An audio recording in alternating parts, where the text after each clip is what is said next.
It's like we're traveling back in time. A lot of these kind of prairie grasslands have been around since the Ice Age.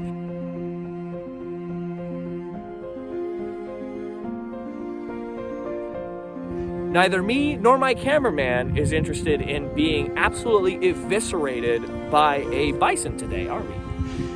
Nope, no. We would prefer for that not to happen.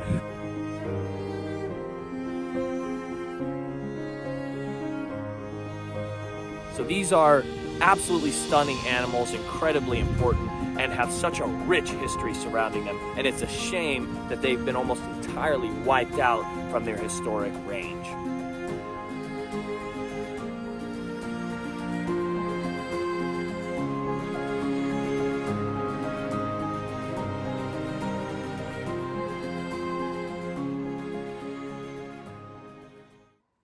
The American bison is one of the largest native animals that we have here in North America.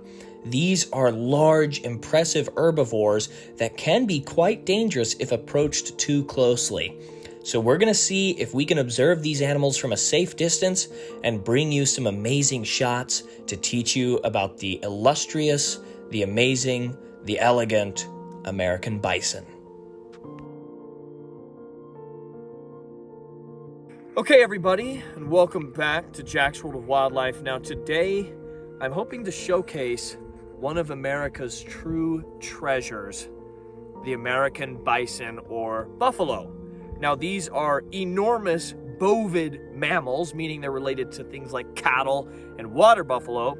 They're large, hoofed animals that used to range the vast majority of the plains ecosystem here in North America, but sadly, they have been extirpated from almost all of their historical range. So I'm hoping to teach you all something about the American bison, and I hope that you'll enjoy the footage we're able to get in this beautiful ecosystem here in southwestern Oklahoma. So join me and let's learn about the American bison. Now, the name buffalo is actually a bit of a misnomer for this type of animal. These American bison are not closely related to the true buffaloes of Africa and Asia.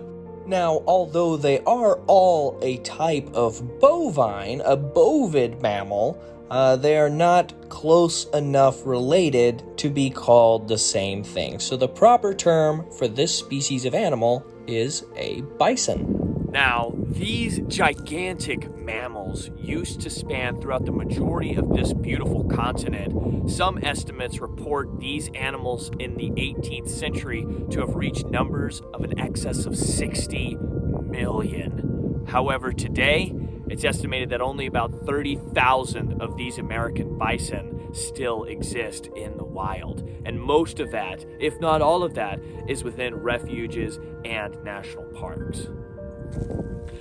Now, being large grazing herbivores, these bison spend the vast majority of their time grazing on grasses in these beautiful prairie and grassland type ecosystems. They spend most of their waking hours gregariously feeding on all sorts of vegetation, on all sorts of grasses and fresh shoots and things of that nature. So, that's pretty much all that they do. But being a placid herbivore doesn't necessarily preclude you from being able to fend for yourself. They are equipped with an incredibly strong neck, a massive head, and sharp horns that they can use to spar with other males or to fend off predatory attacks from wolves, mountain lions, and other large predators. Also, these are not slow-moving animals. Don't be fooled by seeing them peacefully graze in the beautiful setting sun.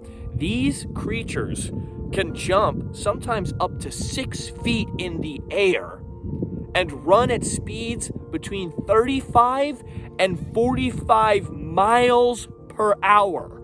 That is a wicked force stacked behind such a large mass that can equal a fatal interaction. So it's important to give these animals their space. We're actually going to be filming these entirely from within the confines of the Jack's World of Wildlife mobile, the car, if you will, because Neither me nor my cameraman is interested in being absolutely eviscerated by a bison today, are we?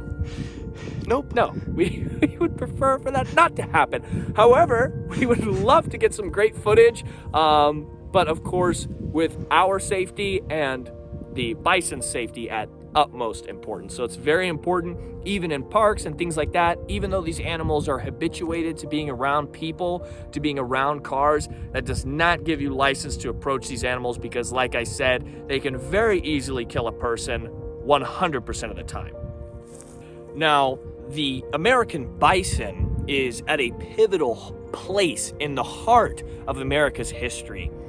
Many of the countless indigenous tribes of Native Americans relied not only on the bison for food, but for shelter as well, using bones and pelts to create structures to shelter from the harsh climate of the unforgiving prairie. So these are absolutely stunning animals, incredibly important, and have such a rich history surrounding them, and it's a shame that they've been almost entirely wiped out from their historic range. Now, bison didn't just influence the lives of indigenous Americans through food, shelter, and tools, they also helped greatly influence their own environment. Being massive herbivores and populous herbivores as well, these animals helped almost terraform their own environment, keeping their feces fertilizing the fertile grasslands and prairies where they are found.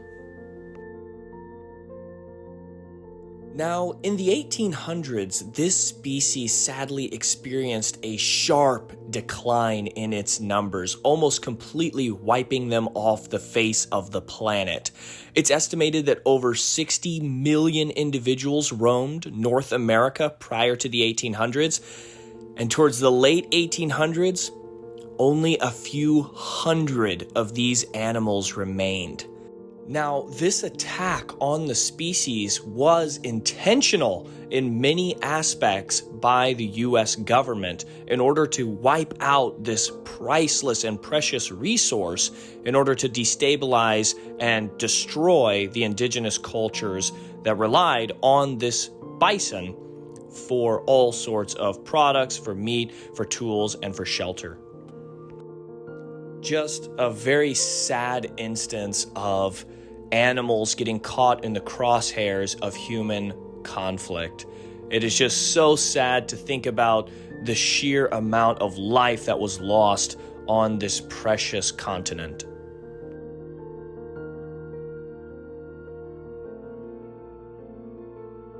Now, it's really cool because this is like a blast from the past. It's like we're traveling back in time. A lot of these kind of prairie grasslands have been around since the Ice Age, and these bison in particular once walked with many other popular North American Pleistocene wildlife, such as mammoths, mastodons, giant sloths, and of course the saber-toothed tiger, Smilodon.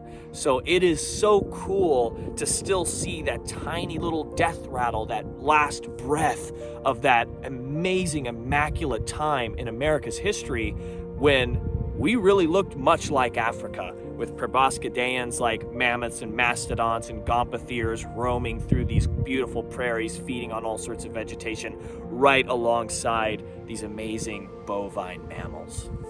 Now, although these animals are absolutely massive, it is surprising how they can just kind of melt into the landscape. There's so many large boulders, there's so many sweeping hills and tall bushes of grass that even a very large bison can seemingly disappear. And that to me is just so amazing. This absolutely massive and vast wild space once held probably hundreds of thousands of bison, and they roamed this whole grassland, moving up and down, grazing hours and hours and hours a day. It's so interesting to be here and to just conceptualize how many bison this place once held, because there are many bison here, but we've only seen a handful today, and that just goes to show you just how well they are not only moving through this type of ecosystem, but how well they can hide in this type of ecosystem. If you're interested in learning more about the relationship between the indigenous Native Americans and the American bison, be sure to check out the description of this video. I'm attaching a handful of links that hopefully will provide you with some really cool information to read and to learn about this really beautiful and unique connection between man and wildlife.